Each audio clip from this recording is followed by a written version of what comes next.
Mi papá construyó una familia junto a mi madre con muchos valores hacia sus hijos.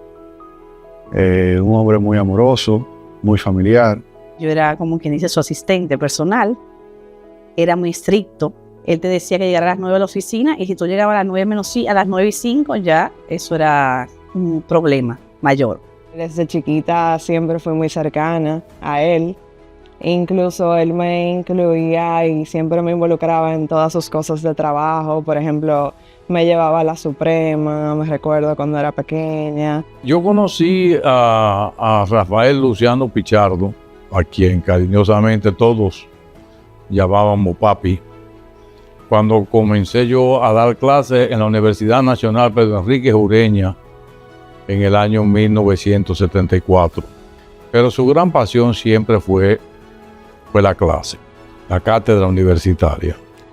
De los 15 jueces que fuimos escogidos en el año 1997, específicamente el 3 de agosto de 1997, por el Consejo Nacional de la Magistratura, el magistrado Luciano era la mente más preclara de todos los que fuimos elegidos.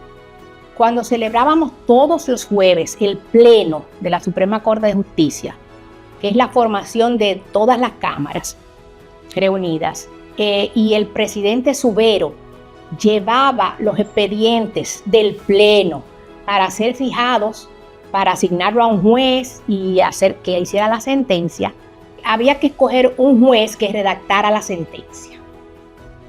Cuando el asunto revestía cierta envergadura, el juez que seleccionábamos era al magistrado Luciano, porque él tenía un detalle, no se confiaba en su capacidad, que era mucha, sino que él era un estudioso constante del derecho. Tenía una característica que era hombre de debate, de discusiones y sobre todo exhaustivo y de mucha investigación.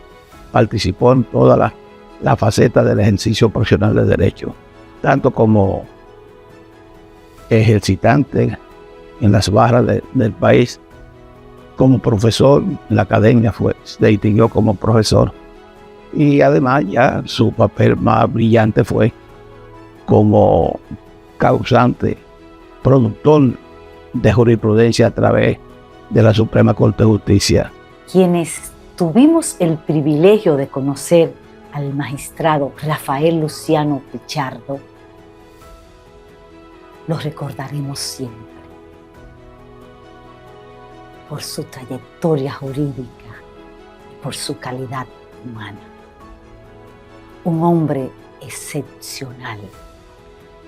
Siempre tenía tiempo para escuchar, compartir y orientar a sus amigos. Luciano lo que se dedicó por más de 40 años fue a ejercer la profesión de abogado.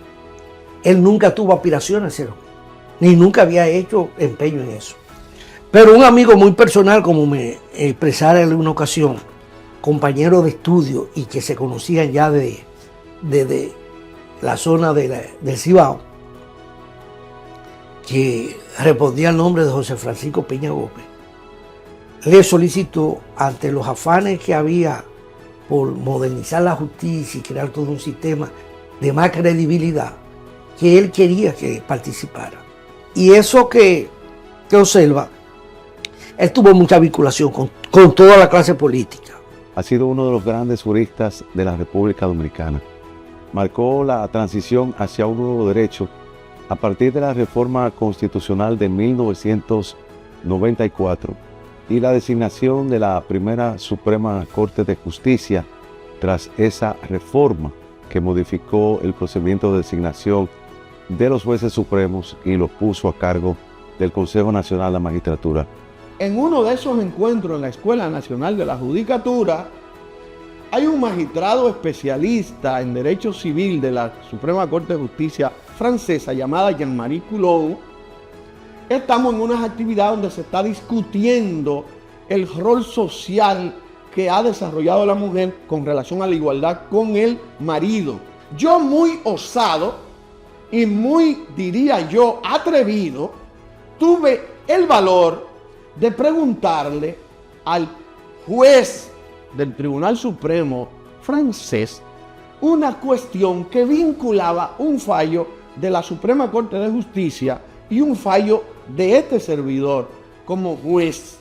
Y yo le pregunté, ¿usted cree que podría considerarse como una jurisprudencia atrasada que aquí no se haya llegado a esos avances de que a la mujer en el proceso de expropiación hay que notificarle las actuaciones que también se le notifican al hombre? El magistrado Luciano de una vez interviene y lógicamente con su vehemencia que lo caracterizaba, me pulveriza el magistrado Luciano con la siguiente denominación. Eso es lo que dice el ordenamiento jurídico nuestro. En Francia se modificó para que sea así y ambos sean administradores y por ende hay que notificarle a ella, pero aquí no. Y lo que usted está diciendo está fuera del ordenamiento jurídico. Y debo decirle que en ese acontecimiento estaba nada más y nada menos que el hoy presidente del Tribunal Constitucional, amigo mío desde esa época, hizo mutis total y pareció simple y llanamente el apoyo elocuente con su silencio de lo que yo había sido víctima. A partir de ahí, forjé una relación tan entrañable con el magistrado Rafael Luciano Pichardo, que siempre me distinguió. Y después de ahí fue que se dieron aquellas cátedras que yo le dije, donde íbamos a la UNFU y yo lo entrevistaba y él con el personal de abogados, la comunidad jurídica, hacía todos estos diálogos. Creo que Luciano ha sido una de las personas que me ha influido en el pensamiento y en el análisis. Bueno, está la muestra de las obras que ha escrito el presidente del Tribunal Constitucional. Sobre todo la casación fue el cúmulo de esa experiencia que se tuvo ahí en la primera sala de la Suprema Corte de Justicia, que le permitió hacer que hasta ahora ha sido la obra más extensa y más profunda que se ha hecho sobre el recurso de casación en República Dominicana. A él le gustaba enseñar. O sea, era una persona que no era mezquina en cuanto a los conocimientos que tenía, le gustaba transmitirlo. Incluso los abogados ayudantes que tenía, los que trabajaron con él, me consta que así se hizo. Él les encantaba en las tardes, cuando él llegaba del trabajo, de la Suprema en ese entonces, él dormía su siestecita y en la tarde le gustaba dar paseos. Siempre quería, vamos a comer un heladito allí. Y bueno, él siempre era famoso porque nos daba dinero para el helado, pero lo que nos daba era 50 pesos. Siempre lo llevábamos a comer helado, era su postre favorito, vamos a decir. Siempre pedía, me acuerdo, el de Bon de ron con pasa. Le encantaba. Es un helado como de viejo. Tuvo una gran trayectoria en el derecho privado, en el derecho procesal, pero sobre todo Luciano Pichardo estudió instituciones del derecho constitucional importantísimas, como lo es el recurso de amparo. Sus libros, sus ponencias, sus artículos son una consulta obligada para todos los estudiosos del derecho. El mayor legado que nos deja es su producción jurídica, sentando precedentes innovadores y de principios que marcaron un antes y un después en nuestra jurisprudencia y en nuestra doctrina. El caso palpable y más evidente que puede recoger la historia judicial la podemos ver cuando fue parte de la defensa del presidente Salvador Jorge Blanco. Creo que ha sido uno de los abogados más consagrados que he conocido en el estudio de derecho. Ahora bien, el procedimiento era su pasión. Era una cosa que podía tal vez rayar la locura. En el plano relativo a toda la materia constitucional, cuando la Suprema Corte de Justicia tenía las atribuciones del Tribunal Constitucional, la mano derecha en la cual yo descansaba era el magistrado Luciano Pichardo, porque tenía una visión de la constitucionalidad como muy pocas personas lo tenían. Y yo puedo asegurar que más del 80% de los proyectos en los asuntos que se debatían en materia de inconstitucionalidad de leyes, decretos y reglamentos, lo preparaba, lo elaboraba el proyectista, era el magistrado Luciano. La experiencia que tengo del magistrado Luciano en esos 14 años que compartimos juntos, tanto laboral como de compañerismo, realmente es sumamente gratificante.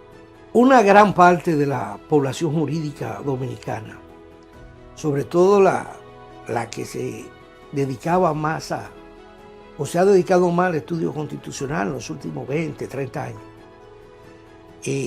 tenía altísimas esperanzas en que Luciano Pichardo fuera el presidente del Tribunal Constitucional.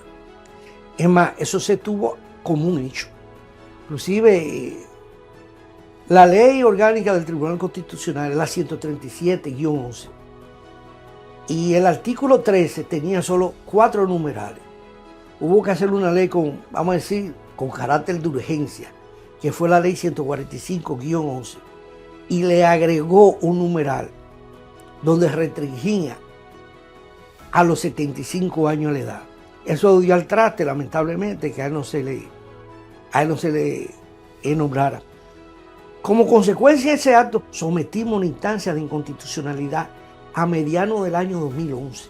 Ese fue el primer caso que conoció la Suprema Corte de Justicia como Tribunal Constitucional. El primero, el número uno, el rol número uno que hubo por primera vez. El magistrado Luciano Pichardo era tan buen juez que yo le decía que me hiciera 2 proyectos de sentencia totalmente contradictorios y los 2 eran capaces de que pudieran ser acogidos los 2, porque los 2 podían convencer a cualquiera. Sus aportes en el compendio de la jurisprudencia suprema, en el análisis de instituciones del derecho civil como el Astrente y otras, marcan realmente lo que fue una gran trayectoria como magistrado, como doctrinario, como profesor y como académico que contribuyó en las grandes discusiones que han permitido seguir consolidando la democracia y el Estado de Derecho en la República Dominicana. Le encantaba tocar violín, él lo hacía mucho en ocasiones especiales, un día que él se sentía como inspirado, por ejemplo en las Navidades, siempre lo forzábamos a que tocara un chin de violín. Mi padre era un hombre excepcional, sí, no podría describirte lo grande que era para nosotros, y para mí en especial y para mis hijos. Nos hace mucha falta en la familia. Su legado como abogado en ejercicio y su legado como al final fue juez de la Suprema Corte de Justicia, escribiendo varias obras, en el cual le quedó para el uso de los abogados y los jueces hoy en día. Yo no he visto una persona hasta el día de hoy que disfrutaba tanto de su profesión como mi padre. Que merece Lord eterno y que merece considerarse, si se pudiese valorar, que es un patrimonio judicial nacional digno de emular en toda esa inmaculada trayectoria. Creo que si algún día en el país se hace la elección de los 5 principales o más grandes abogados que haya tenido el país, creo que él debe estar en ese grupo de los 5. No diré el primero porque sería una posición muy absolutista de parte mía, tal vez por el mismo afecto que siempre tuve hacia su persona, me haga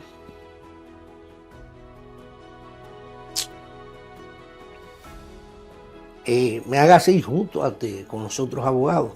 Hoy, con alegría y respeto, celebramos su memoria, dándole gracias a Dios por las huellas imborrables que dejó en el fortalecimiento de nuestra justicia dominicana. Pero yo creo que él merece el título de Maestro Nacional de Derecho, Yo creo que ese es un título que lo honra y honraría a su familia. Yo sentí su pérdida, su muerte, el país también lo sintió y dejó una impronta en materia jurídica en el país que va a ser muy difícil de superar.